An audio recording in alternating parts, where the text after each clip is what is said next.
We're used to thinking of technology as politically neutral, the zeros and ones of binary code that operate independently of partisanship.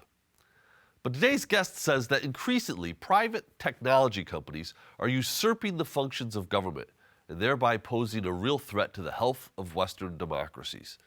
She's Marietje Schaake this week on Story in the Public Square.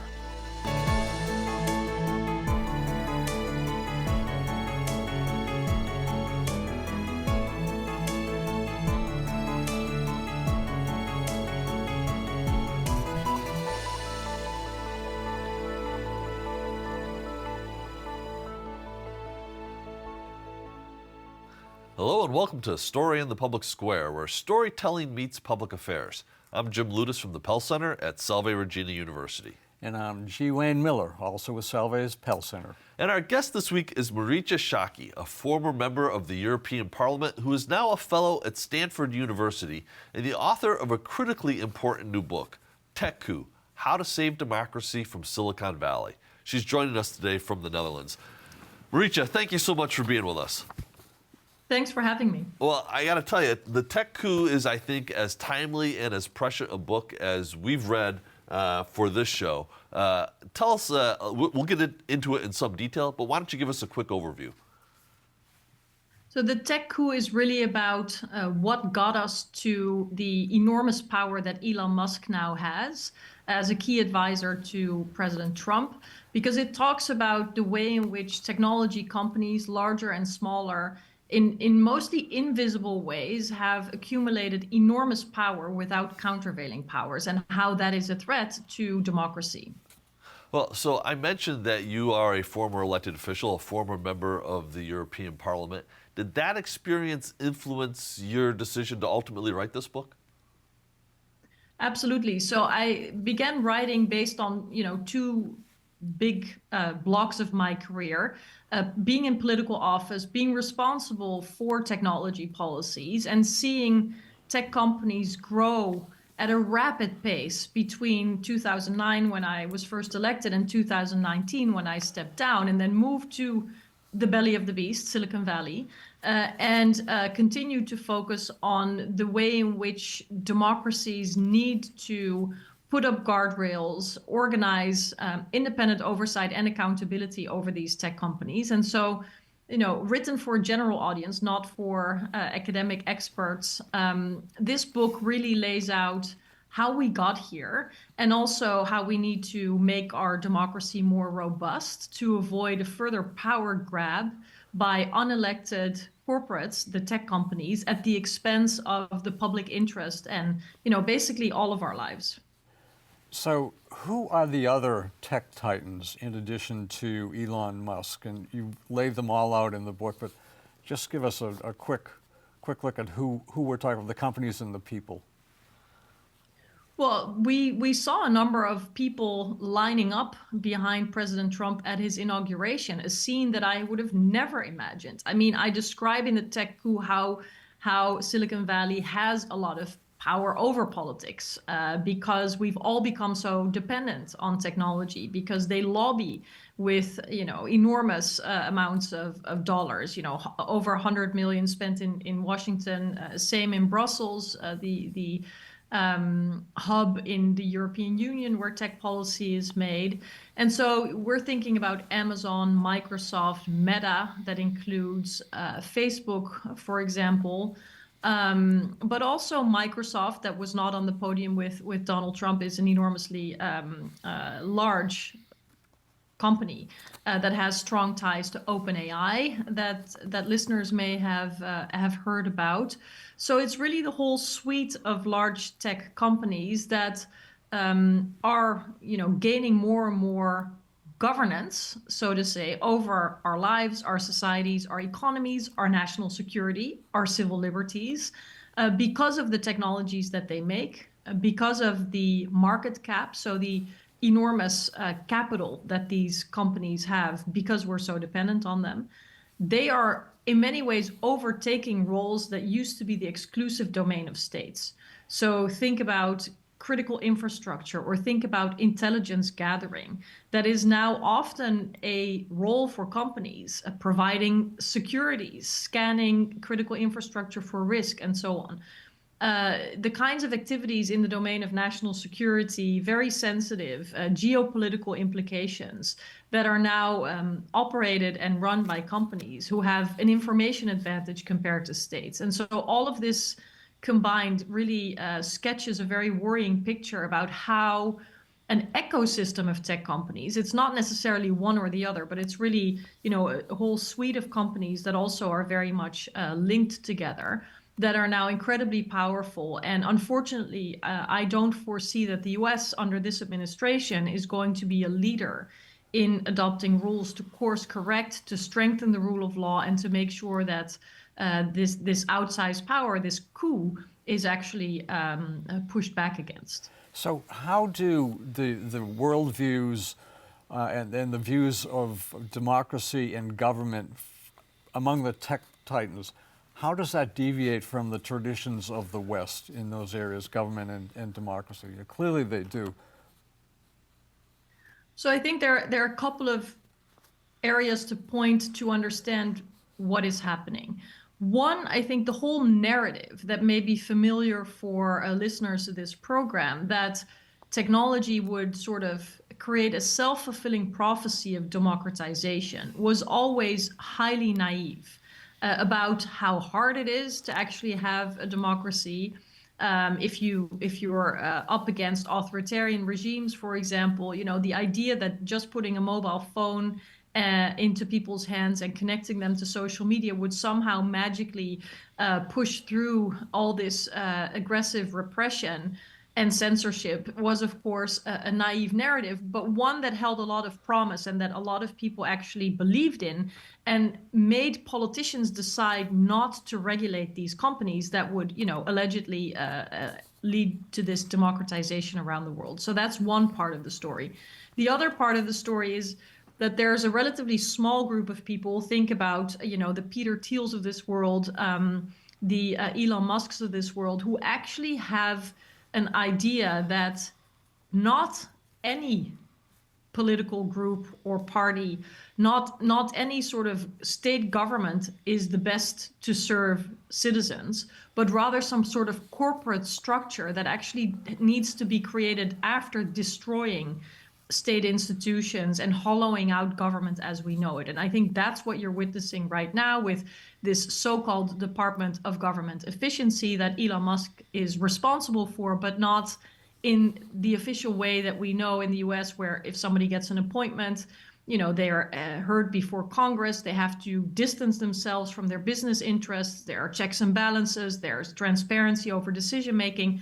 So while this mission that he's on is called a department, it's not an actual department. And as we've seen, a lot of hollowing out, rapid firings, all in the name of efficiency. But ultimately what it does is that it really, pulls apart the institutional infrastructure of the United States. And I think people around the country are beginning to feel it, whether they're in universities and research resources are drying up, or whether we're thinking about, aviation oversight, or the whole question of how to deal with epidemics and vaccines. There are so many areas where there are dramatic changes happening in the United States in the name of efficiency, but where those who are in charge don't mind if the government fails, because they believe that a corporate structure can actually replace it. And I think it's a sort of radical thought that is hard for people to grasp, because typically whether it was Republican or Democratic governments, the parameters within which the game of politics was played were within the US Constitution, and there was a sort of area for fierce competition between ideas and styles and approaches, but at least within those boundaries. Right now, the game far exceeds, or the activities, I shouldn't call it a game because it's actually dead serious and very dangerous, but far exceeds the parameters within which US politics has always been fought out. Yeah, Marietje, I wonder sometimes if so some people might dismiss what these companies are trying to do as just business development, right? There's a data-driven dynamic to modern governance, and so these tech companies are trying to get in there and sell their wares. But the question in my mind is simply, is it just business development, or is it something more nefarious? And the way you're describing it sounds much more nefarious than just business. Well, I think it's an agenda where business interests or profit, for that matter, are probably not even the most important. So let's take two examples that are illustrative from my point of view. You may remember when Elon Musk bought Twitter, now X, the social media platform, where a lot of people were sort of laughing that he got a bad deal from a business perspective, right? That he may have paid too much, that he, through the decisions he made about the platform, lowered its value for example, advertisement dollars and so on. But when you think about it as a tool of power and not as something that is even considered to be necessarily profitable, then it all makes a whole lot more sense, because Elon Musk, being the richest or one of the richest business people in the world, can actually lose an entire company, or as he's facing now, Tesla is doing very poorly, particularly in Europe, because people don't want to be associated with that brand.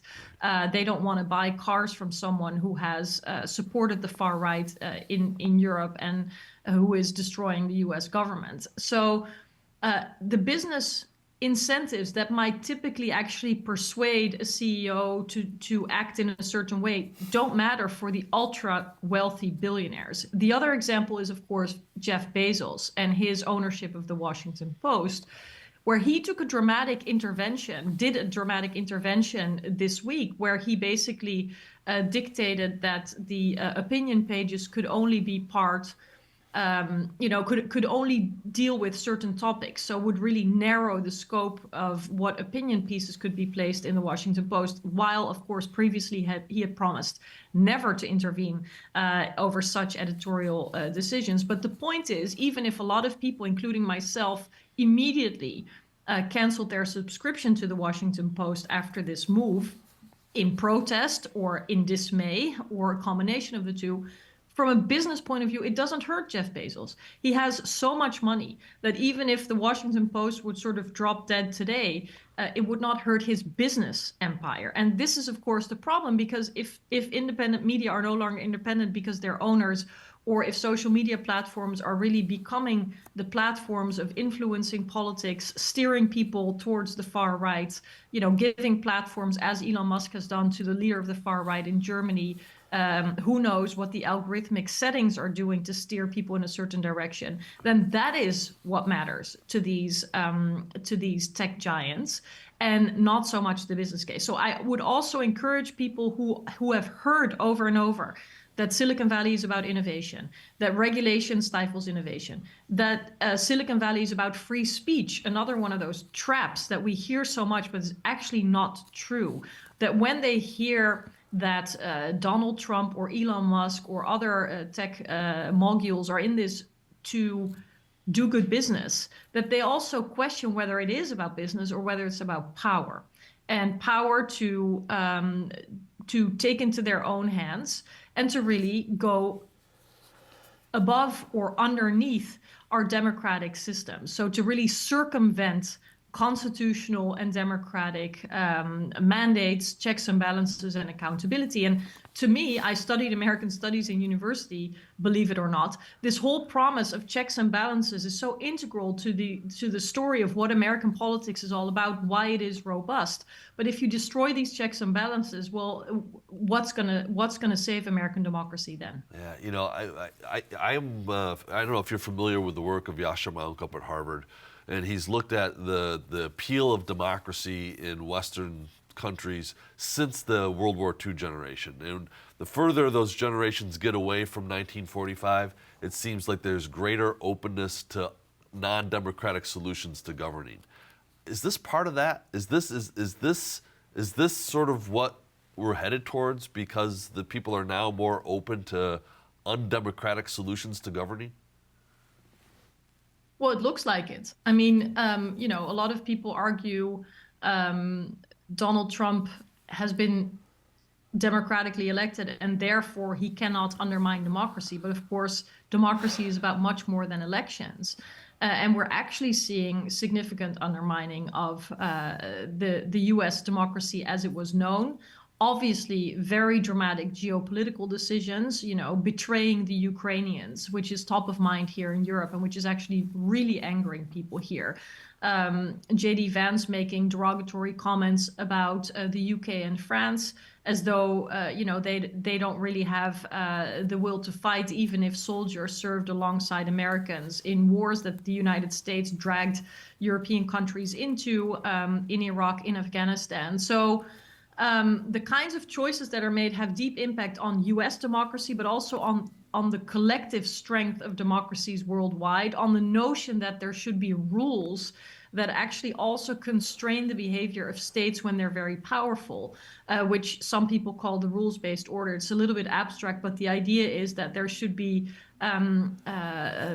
agreed rules, whether it's large or small countries, that rights should be protected and that certain behavior is just not acceptable, such as the invasion of another country. But, the US administration, baffling as it is, now siding with Vladimir Putin and not with the victim of a war of aggression, Ukraine, goes to show how deep these changes are and how rapid.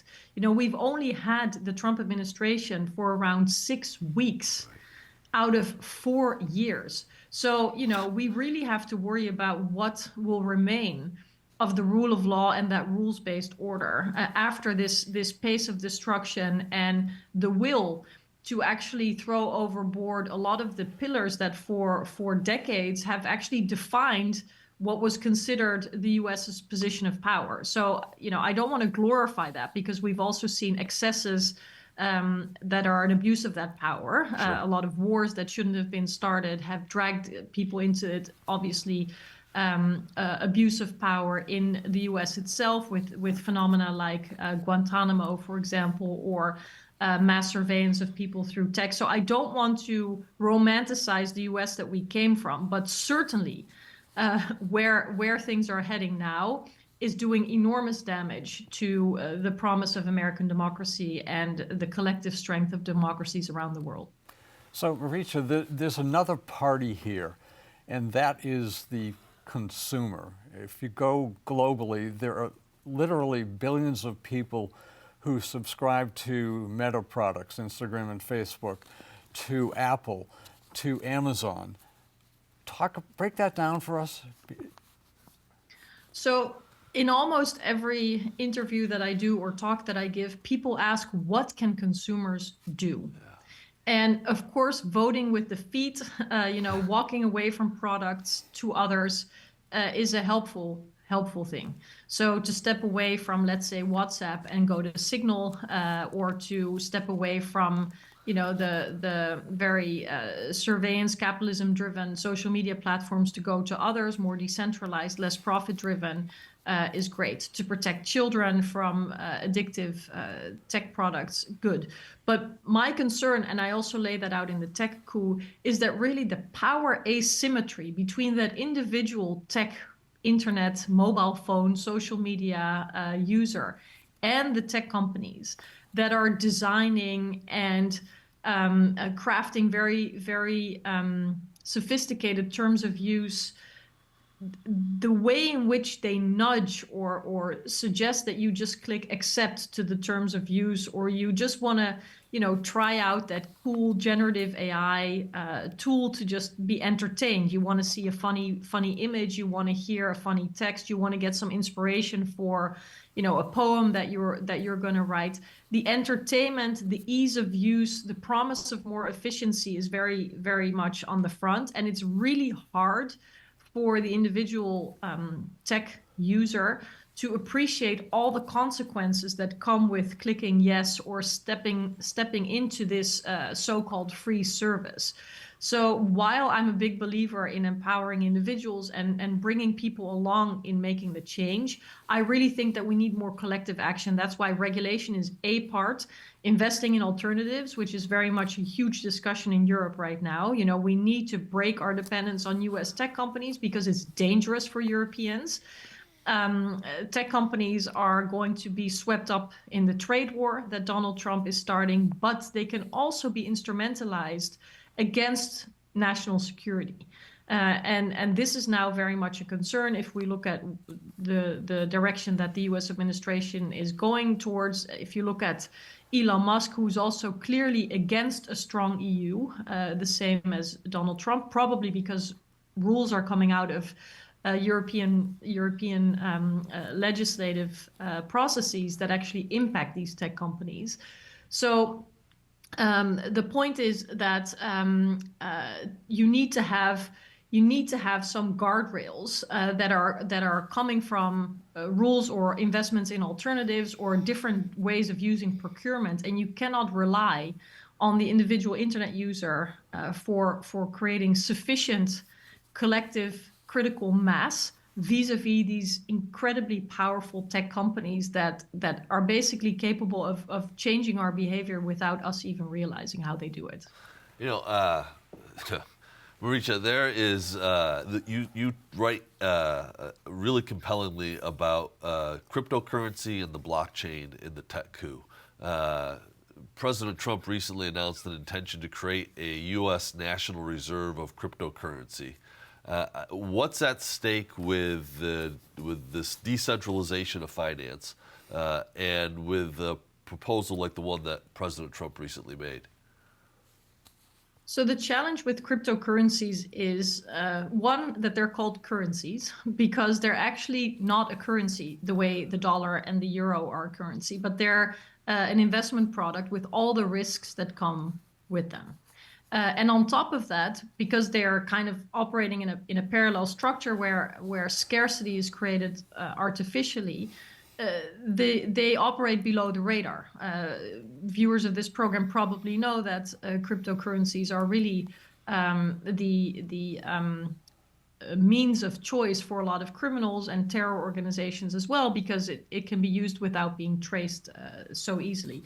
And so because there is more and more appetite on the part of the Trump administration to have more power for crypto investors and for crypto products, that evades monetary policies and actually challenges them.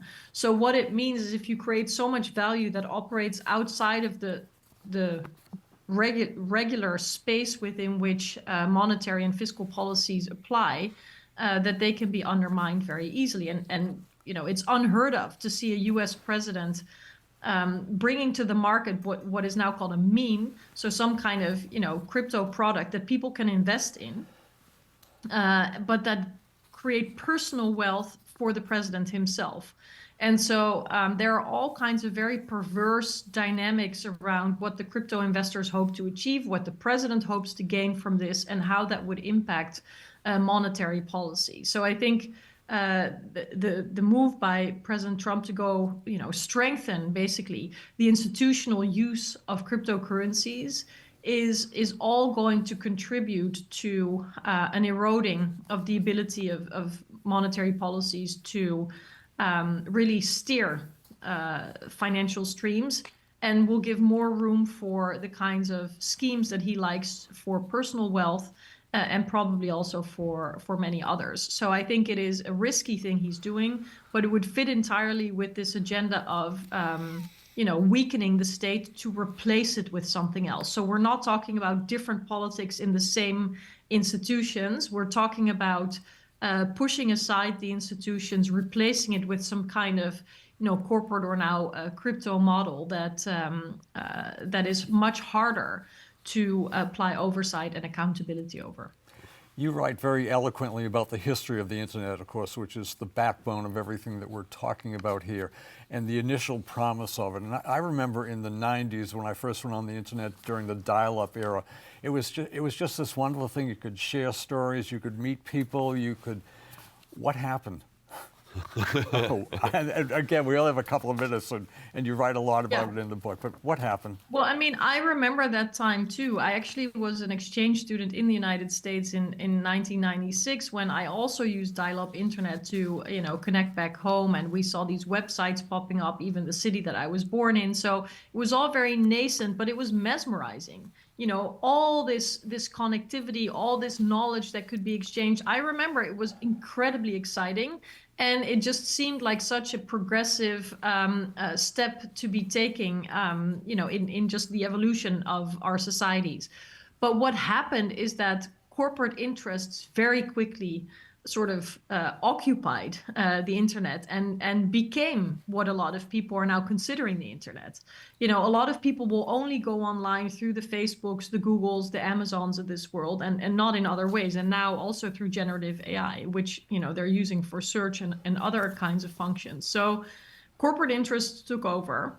They became incredibly powerful on the internet and pushed aside these sort of public interest goals of connecting people and unlocking knowledge, the very scientific origins of the internet, and replaced it with corporate interests, with blitzscaling that I talk about in the book, with this cutthroat competition that we now also see between AI companies, where they want to push out their latest products and models despite concerns and risks, but just to be quicker than the competitor.